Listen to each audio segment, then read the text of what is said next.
Welcome to Mental Wealth.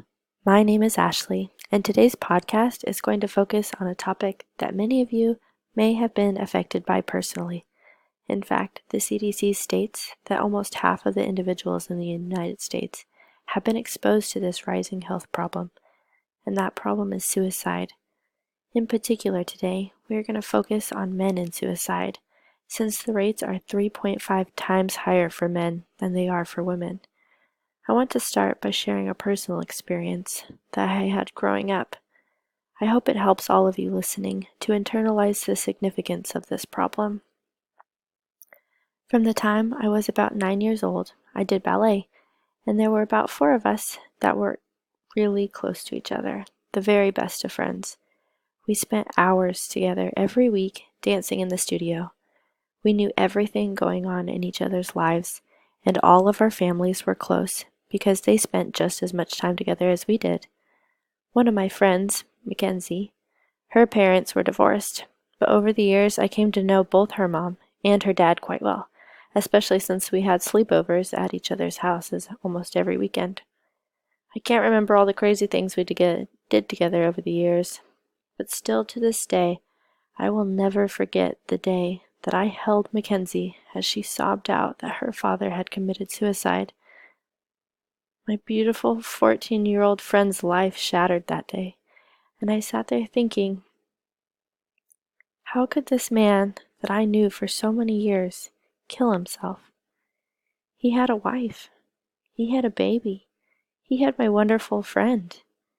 He had a successful business and a shiny new pickup truck.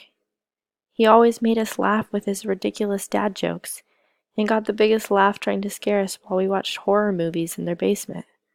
How could that man take his life? How could he be mentally ill?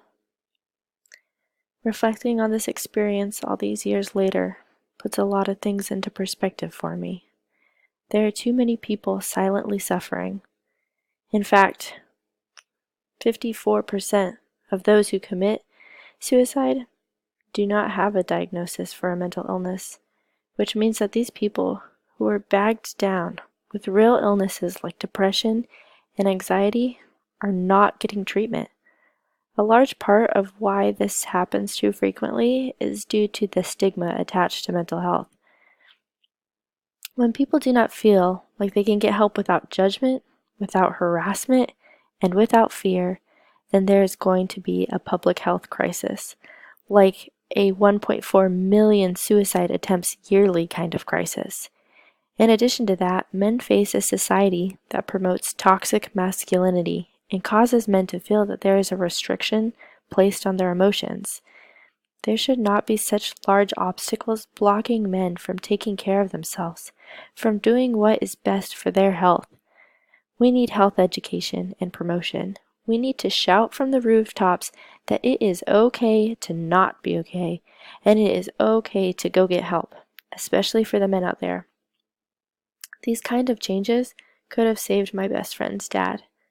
Suicide is the 10th leading cause of death in America. It's time we normalize mental health. It's time we talk about treatment options that are available.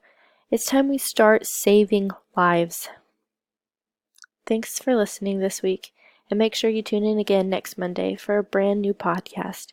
And like always, if you want more information about tonight's topic or other mental health information, you can go to our website at takeastand.org. Thanks again, listeners.